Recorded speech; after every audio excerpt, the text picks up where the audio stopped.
Good morning, everyone. This is meteorologist Ben Price with the National Weather Service in Springfield, bringing you a briefing for today's potentially significant severe weather across much of southwest Missouri, especially down in extreme southeast Kansas and extreme southwest Missouri.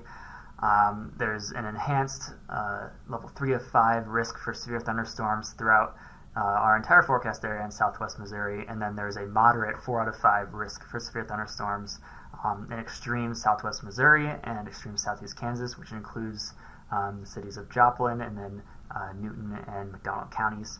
And then there's also a flood watch in effect from 1 p.m. today through 7 a.m. Tuesday for the potential of localized flooding.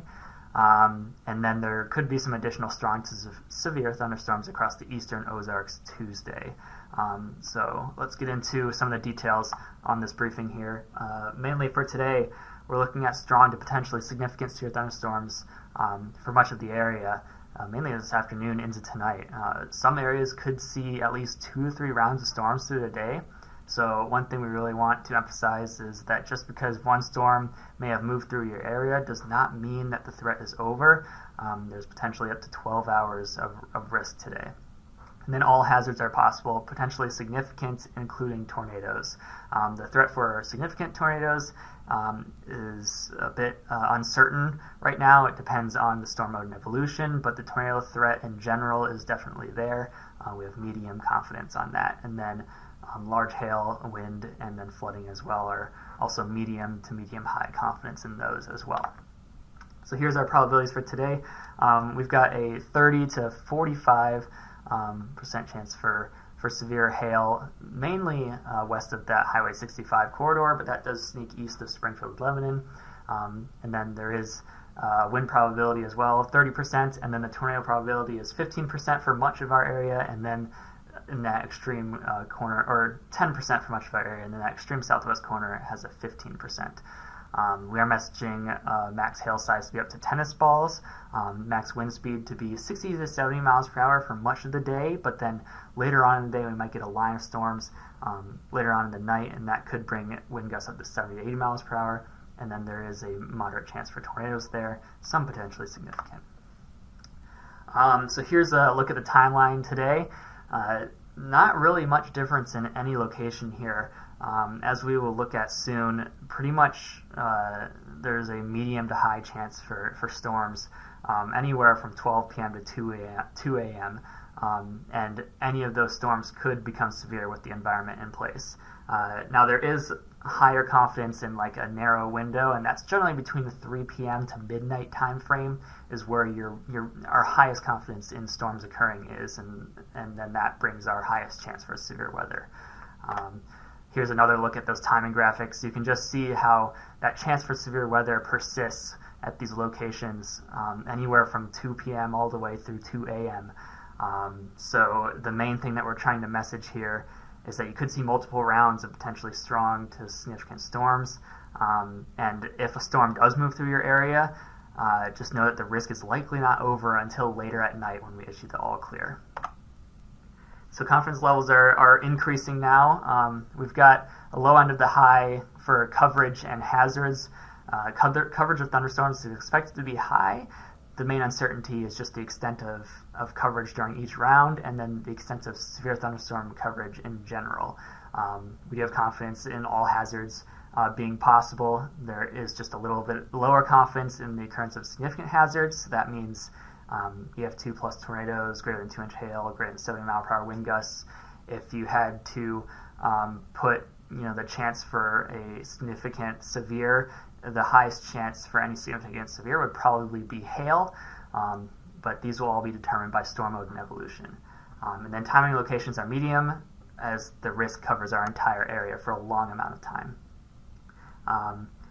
Now there is some different scenarios. Mainly it's just depending on storm mode.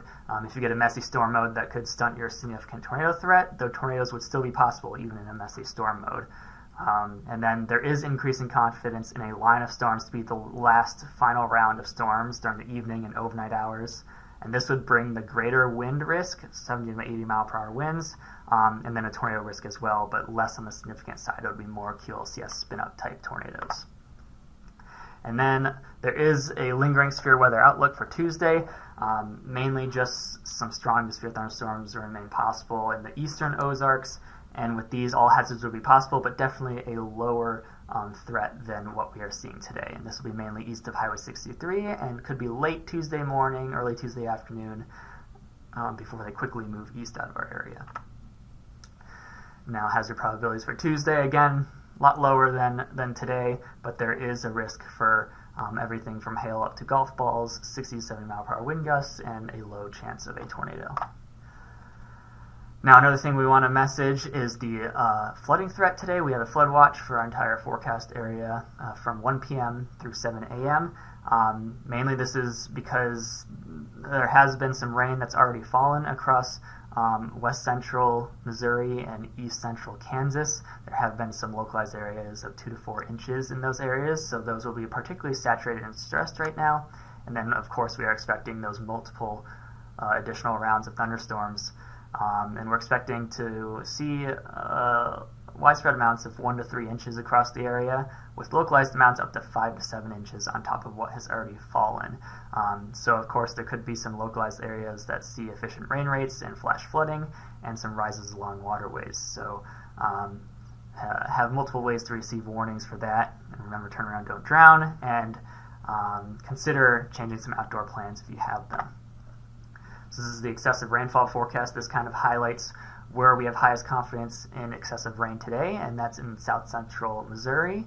But then we still do have concern for west central Missouri as well to see some flooding, since they've already seen a good amount of rain the past few days. So this is what we've seen already so far in west central Missouri. There's been a good swath of half an inch to 1.5 inches, with localized areas of 2 to 4 inches.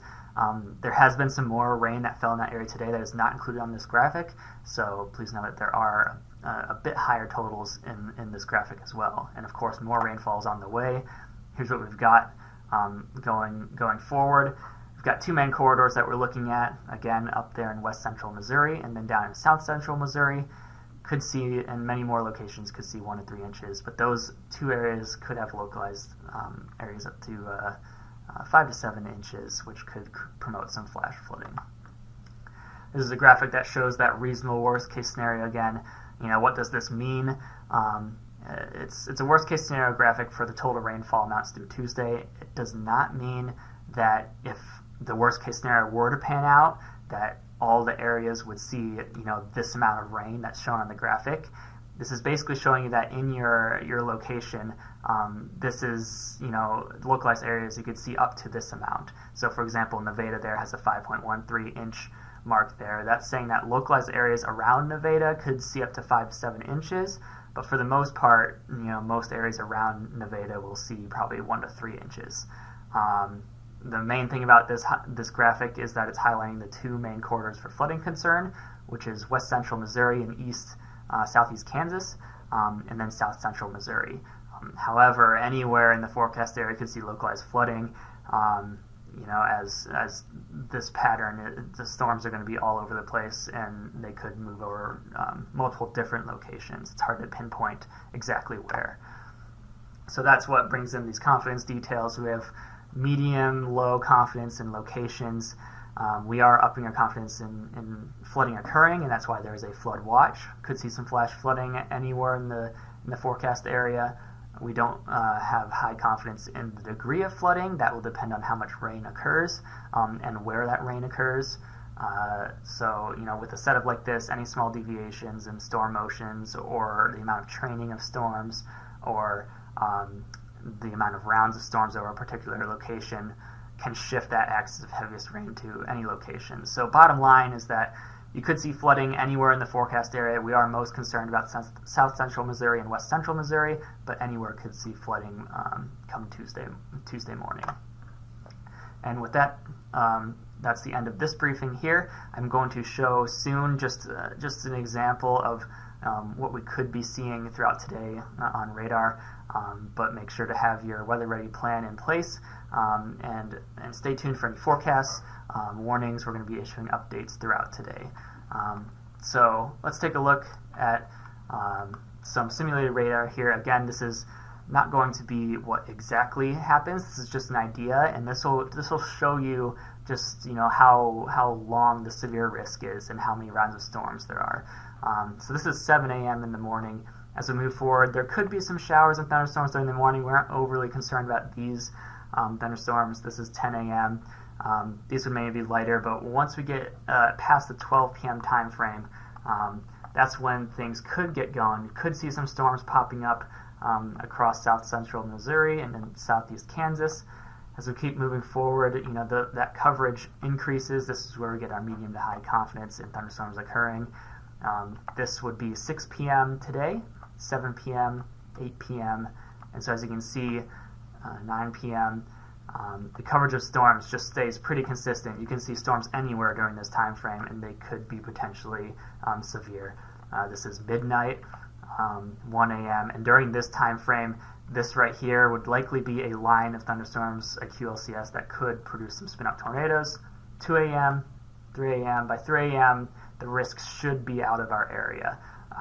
So again, just going through this timeline, could see some storms as early as noon today. They increase in coverage as the afternoon goes on, and then you get multiple rounds of storms through the evening, ending with a line of storms that goes through later at night. So that's it for this briefing.